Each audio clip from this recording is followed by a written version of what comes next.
The M104 is the smallest practical rideable electric vehicle you can buy on the market currently. I mean, just look at the size of this thing. It's like not that much larger than a lunchbox, but yet it is capable of speeds even greater than many full-size e-bike out on the market. This week, I'm going to ride it, give you my first impression, and tell you why, despite me absolutely loving this wheel, that it may not be a very good idea for you to actually buy it. The curse of Godway strikes again. Roll the intro. Like and subscribe if you enjoyed this video. It helps spread the uni gospel. Like really, click that like button, since that seems to be how the YouTube algorithm determines who else sees this video. So help a brother out. And shout out to Jason from eWheel for providing this demo M104 for review purposes. But as usual, opinion expressed are strictly my own.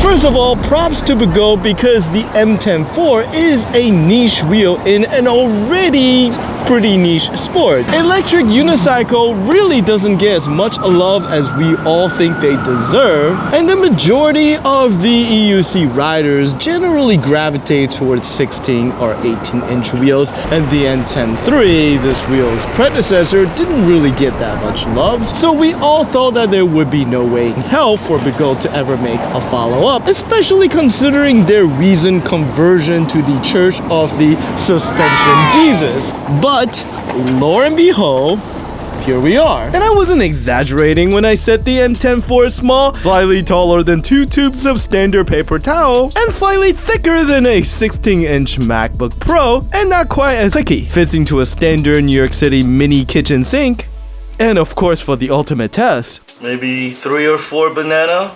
And it really puts things in perspective when you see it next to the Master Pro, one of the largest electric unicycle you can buy right now.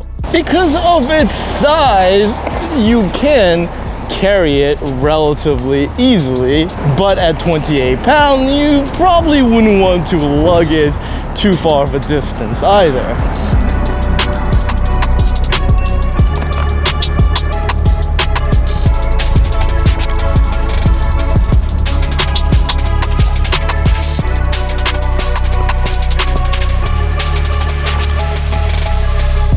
I do kind of wish that it had came with a trolley handle, which was an option on the earlier M103. Begode obviously thought about it, since there are these mounting plate with screw holes on the back that seems to be promising of some sort of trolley solution, but no trolley has been offered. And even if they do, I feel like for $1,200, Begode should have just tossed it into the deal. Is that really too much to ask? There are also no cutoff buttons, so you will always need to turn the wheel off to lift it off the ground, which creates another fatal problem that I'll explain later.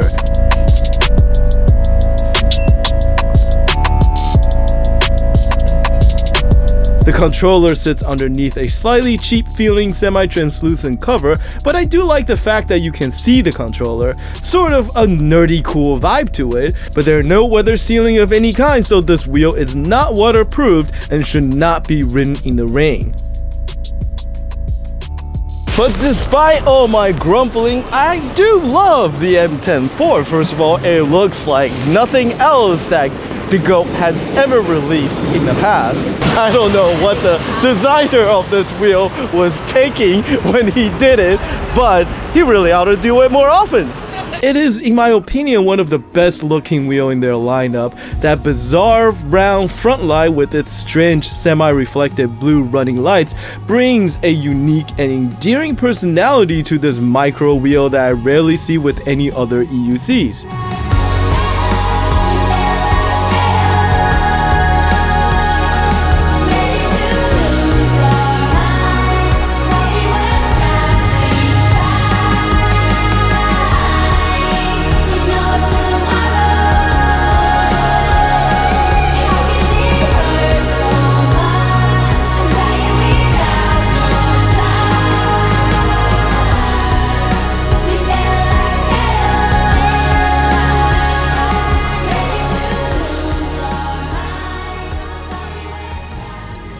know, it is tiny and convenient, but how does it actually ride? And honestly, I think anyone will be thoroughly impressed at what this little wheel can actually do.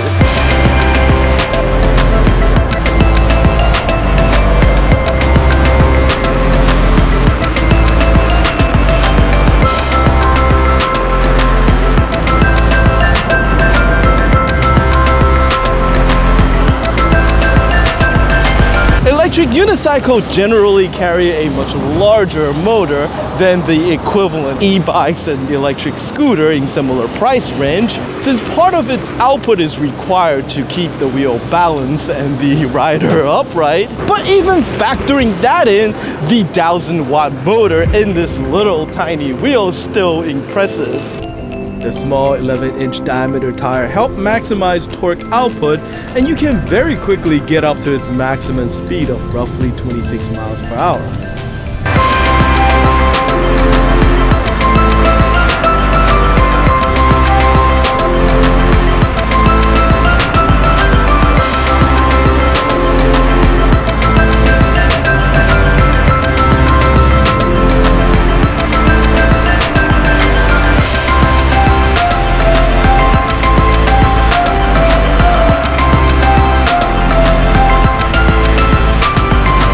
I do have to say roughly, since with electric unicycle, there are no hard limit, especially with Begode wheel. All you get is a 5 beep warning, and if you continue to push, eventually the wheel will run out of power to keep balance, and it'll cut out and you crash and burn. Not that you will want to go faster than 25-26 miles per hour on the Mten4, since the other characteristic of small but wide diameter wheel is unfortunately instability at speed.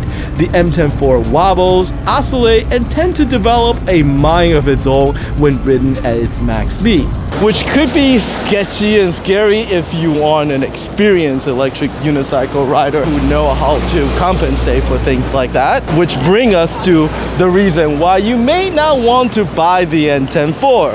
And here's the thing. It's small, light, maneuverable, and most importantly, compared to all the other wheels on the market, it is relatively affordable, and I can already hear the gears turning in the heads of anyone who is thinking of learning how to ride an electric unicycle. But unfortunately, I really just don't think that the Mten4 makes for a good beginner wheel. And let me explain why. Larger tire on an electric unicycle translate directly to stability, and with a tire this small, it's going to be twitchy, unstable, and will likely wobble and drop you at a moment's notice if it even gets a whiff of any uneven road surfaces. And because of that, its greater power and speed actually becomes a liability, since it can quickly get you into trouble. And it is going to be so very tempting to push this wheel with its solid torque. It's actually pretty easy for you to get up to its maximum speed of 25-26 miles per hour, but unfortunately it is just not very good about keeping you safely there. And you can't really blame the Mten4 either, since that is a direct result of the ride geometry created by its tiny tire. But strangely, this is also the exact same reason why I actually enjoy riding the Mten4 as much as I do, because with experience you can compensate for most of its unpredictable characteristic, and what you end up with is an unusually fluid and organic ride feel that is unlike any other wheels on the market. And let me also add that you should only ride the Mten4 in soft mode, since the swinging, mushy ride profile greatly help with the fluidity of this wheel. In hard mode, it tried to push back, but the motor isn't strong enough to do it properly, and you end up with what feel like a series of tiny tilt back, and that really interrupts the flow of this wheel. And the second reason why I don't think it's a good idea for a new rider to buy the Mten4 despite its cutesy good look is that at its heart lies the soul of a Gotway wheel, which is what Begode used to be called until too many of their wheels spontaneously combusted and the PR department decided to step in. You see, Begode has always been known more for their willingness to push the engineering envelope of what is possible than their ability to make sure that quality control keep up with their ambition. Every single Begode demo wheel I have ever received died for one reason or another, including this one. That's right, my demo Mten4 is dead.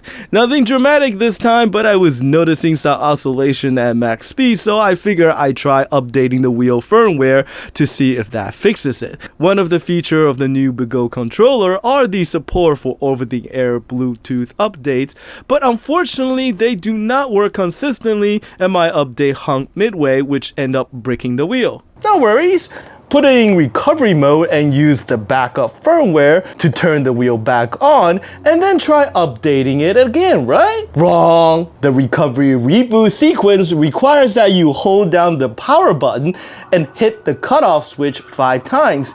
Except, you know what? The Mten4 doesn't have a cutoff button. Most other company would have thought of this and programmed in an alternate safe boot method, but unfortunately I don't think Begode did, since their reps sort of stopped answering my call after I reminded them of this fact. Unfortunately, these are the kind of things you tend to miss when you're trying to release 7 wheels inside of 3 months. So now I have a bricked wheel that would likely require a controller replacement to revive. And if you're new, opening up a wheel and replacing the controller is likely not something you wanted to attempt. There are also a few other mods likely necessary to keep the Mten4 in safe running order, like looping a wire tie around the sorta loose power plug and finding some way to protect the motor wire, which is just underneath this very thin foam on the side. Yes, beside all of its problems, the Mten4 is an astonishingly powerful and fun to ride wheel. And I do hope that once I am able to revive it, I'll be able to tell you more about it. But in the meantime, it remains a very expensive paperweight. At least it doesn't take up as much room as some other guy. So what do you think? Are you all about the tiny experimental form factor, or would you rather ride a wheel that is practical and won't try to get you killed? Well, that is what the comment section below is for.